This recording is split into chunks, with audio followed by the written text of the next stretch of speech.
Ainda dando continuidade com os amados que estão acompanhando essas videoaulas, Geografia Bíblica, Edições IBAD, sempre bom mostrar o livro aqui que nós estamos seguindo, do pastor João Colenda. E capítulo de número 2, a gente começa a falar do Império Babilônico. O Império Babilônico foi um dos grandes impérios do mundo antigo, que mais interferiram no curso da história de Israel.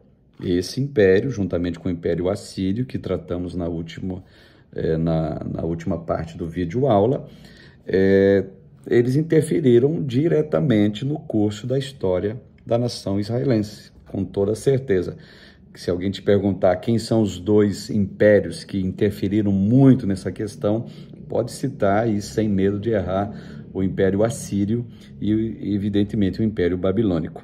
Vale salientar que a interferência babilônica para com a nação de Israel se deu por permissão e ordem divina. Isso é muito claro. Deus, ele tem um controle sobre as nações. O livro de Daniel, já citei em outras aulas isso, ele deixa claro que Deus, ele coloca reis, ele tira reis, ele levanta tronos, derruba tronos, eleva nações, derruba nações e assim por diante.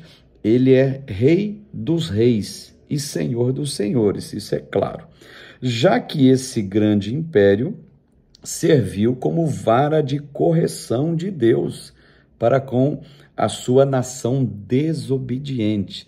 Ou seja, isso é uma prática quando a gente vê no Antigo Testamento Deus usando nações ímpias, nações que não servem a Deus, que não têm contato nenhum com Yahvé, com Hashem, e são nações que serviram sim como vara de correção contra a reiteradamente desobediente nação de Israel. Isso aconteceu várias vezes. Estou aqui na página 73, os amados que têm o livro em mãos. O surgimento da Babilônia. Bom, a origem da Babilônia está relacionada a duas cidades citadas em Gênesis. Gênesis, capítulo 10, versículo 10. A cidade de Akkad e a cidade de Calnesh. Akkad e Calnesh. São essas duas cidades que dão origem ao Império Babilônico, que existiram no período de 3.000 anos antes de Cristo. Os primeiros habitantes dessa região foram povos semitas, que se deslocaram do Ocidente e criaram uma pequena colônia comercial na antiga Suméria. Essa colônia desenvolveu-se e se tornou o quê? Uma grande nação, a primeira dos habitantes do mundo e uma das mais importantes dentro do contexto bíblico. Então aí está basicamente a origem da Babilônia, guardando esses dois nomes importantes dessas duas cidades, que é Akkad e Calnesh, que vai dar fundação, vai dar base, vai dar alicerce para esse grande império chamado Império Babilônico. A localização da Babilônia. Bom, a Babilônia, atual Iraque, lembrando nisso, olha só que coisa interessante. A Síria, atual Iraque, Babilônia, atual Iraque. Me parece que tudo aconteceu nesse paizinho ali belicoso, que tem, digamos assim, uma certa ojeriza contra a nação israelense. Tá, então Babilônia, como citei, atual Iraque, ficava situada no sul da Mesopotâmia. Seu território englobava o norte da atual Bagdá, já citamos atrelado à Síria, até ao Golfo Pérsico. Portanto, uma região fértil entre os rios Tigre e Eufrates, em direção leste-oeste. Lembrando que esses dois rios, eles sempre vai aparecer, Tigre e Eufrates. Por quê? Eles fazem parte da Mesopotâmia como um todo. E o mundo da época, a origem da humanidade da época, ela vai acontecer sim na Mesopotâmia, isso que nós já tratamos em outras aulas com os queridos. Ao chegar à Cordilheira de Taurus, o império seguia em direção leste, formando uma meia-lua até alcançar o mar Mediterrâneo. Essa região, privilegiada por sua bacia hidrográfica, dava a seus habitantes uma série de condições favoráveis ao desenvolvimento econômico, como a facilidade para a construção de canais de irrigação, clima propício para a produção agrícola, local adequado para servir de rota de comércio das caravanas de camelos que vinham do Oriente para o Egito e oferta de meio de transporte e de comunicação também, gente, entre as cidades ribeirinhas, digamos, através dos rios Tigre e Eufrates. Ou seja, a hegemonia, o crescimento do Império Babilônico se deu por causa dessas facilidades e do local aonde eles estavam. E observe, de império para império, a tecnologia bélica, econômica, agrícola, agropecuária, de comunicação, de navegação, ela vai se desenvolvendo, ela vai se sofisticando ao longo da história, e quem se aproveita disso, e quem se aproveitou lá no Antigo Testamento, observe que o seu crescimento foi muito maior do que nações vizinhas. É o caso da Babilônia. O desenvolvimento da Babilônia. De acordo com alguns estudiosos, a primeira menção bíblica dos primórdios da civilização encontra-se em Gênesis 14, versículo 1, de modo que os países mencionados nesse texto fizeram uma aliança e instituíram o início desse império. Era prática comum na antiguidade pequenas nações fazerem pactos e quase sempre um desses países assumia a predominância política em relação a outros países. Pequenos vilarejos, pequenas aldeias se uniam e formavam um país, formavam um império, formavam uma civilização. É prática isso do Antigo Testamento e das primeiras cidades, digamos, né? A Babilônia, em sua primeira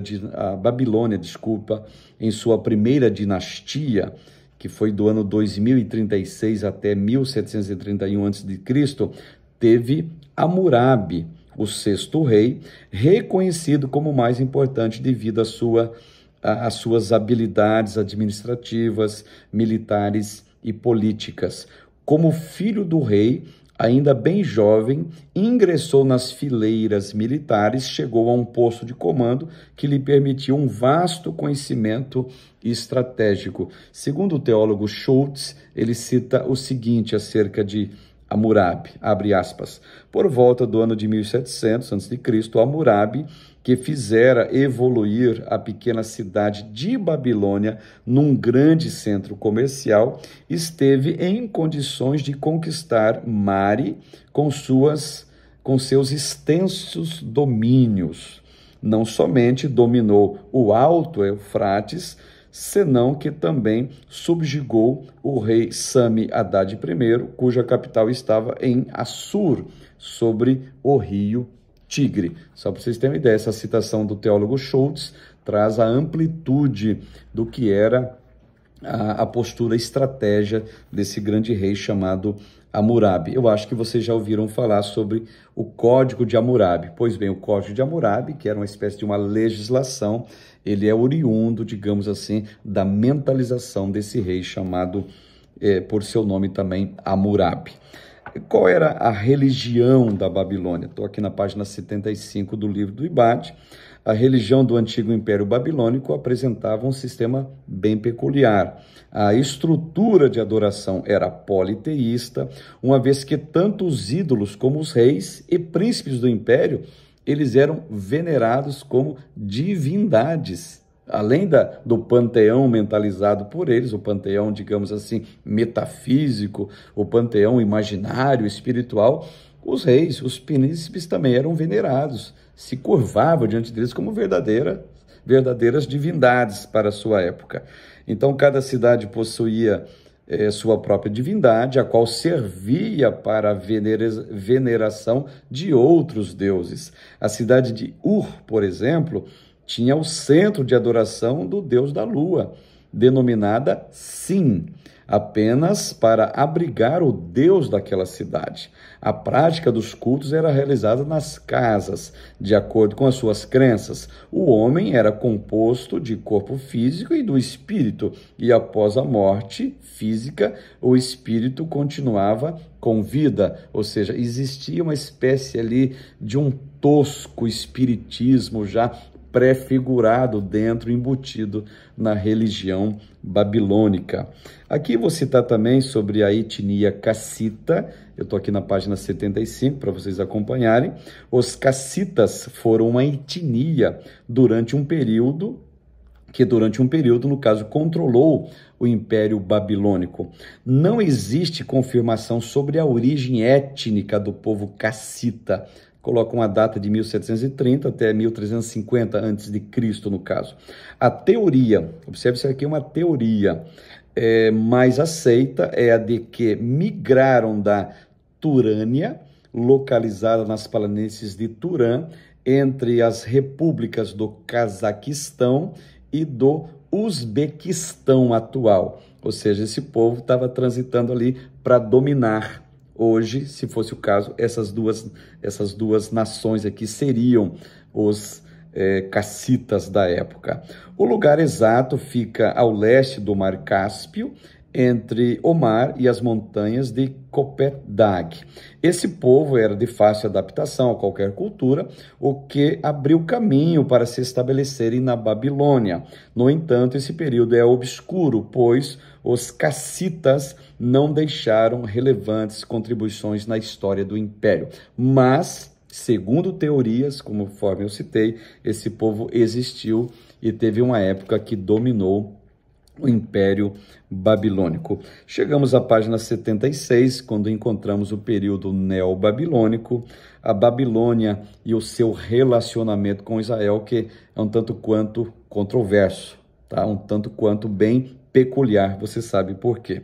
Bom, o relacionamento da Babilônia com Israel teve início com Abraão. Interessante isso. Quando esse recebeu um chamado da parte de Deus para deixar Ur dos Caldeus, a cidade idólatra onde ele residia. Senhores, o Abraão já morou na Babilônia. O Abraão era cidadão, por assim dizer, usando aqui de um termo bem jocoso, era cidadão babilônico. Não à toa, olha que coisa interessante, Deus tira o Abraão da Babilônia, Ur dos Caldeus, da Caldaica, região da Babilônia, a Babilônia em si, e depois esse Abraão, ele funda uma raça, um povo, uma etnia, e os babilônicos futuramente é que leva esse povo para o cativeiro. Observe que tudo está interligado uma coisa a outra. Os ancestrais dos babilônicos eram também denominados de caldeus, o que eu falei para vocês. Naquele momento, Abraão, o filho de Terá e neto de Naor, ambos residentes em Ur dos Caldeus, Gênesis capítulo 11, verso 24 até o 27, atesta o que eu te falei. Não sabia para onde ele ia, Hebreus 11, 8 a 10, mas tinha a promessa do Criador de que ele seria pai de uma grande nação. Nação essa que é a nação de Israel, nação dos hebreus. Promessa de Deus, chamado de Deus. Eu vou tirar olha só, tirar esse homem da Babilônia, Ur dos Caldeus, e futuramente esse homem vai formar uma nação que lá na frente, futuramente, também os babilônicos vão levá-los em cativeiros. A cidade de Ur, ela se localizava-se a 160 quilômetros a sudeste da Babilônia, que na atualidade corresponde ao sul do Iraque. Ur estava no sul do Iraque. Ur era um dos centros de uma civilização desenvolvida vários séculos antes de Abraão, já estava estabelecido lá. Havia ali um suntuoso cemitério real e o zigurate. O que é o zigurate? Um templo em forma de torre. Isso é o famoso zigurate. Templos em forma de torre. Da cidade de Ur, Abraão e sua família foram para a cidade de Harã, a qual era um centro de reunião de caravanas e também do culto da deusa da lua, denominada Sim. Olhe para onde que ele foi. Portanto, Abraão, antes de atender ao chamado de Deus, viveu em um antigo território da Babilônia, Ur dos Caldeus.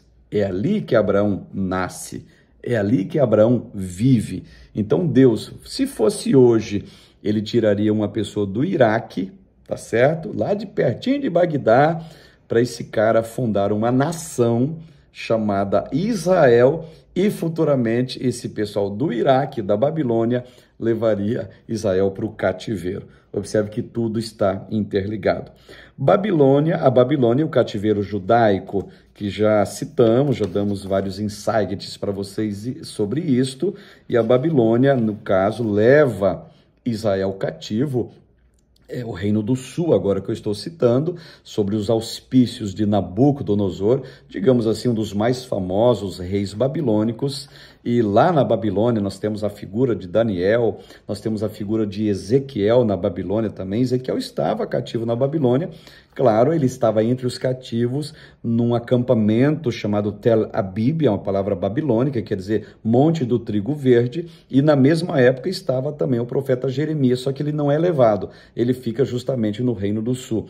E com isso a gente aprende o seguinte: Deus falou entre os cativos, Deus falou dentro do palácio do rei babilônico, e Deus falou também entre aqueles que não foram levados cativos. Ou seja, mesmo nesse período muito triste, muito negro da história de Israel, Deus nunca deixou de falar através dos seus nabirins, que são profetas, e nabirim é uma palavra hebraica que quer dizer porta-voz de Deus. Até a próxima vídeo aula.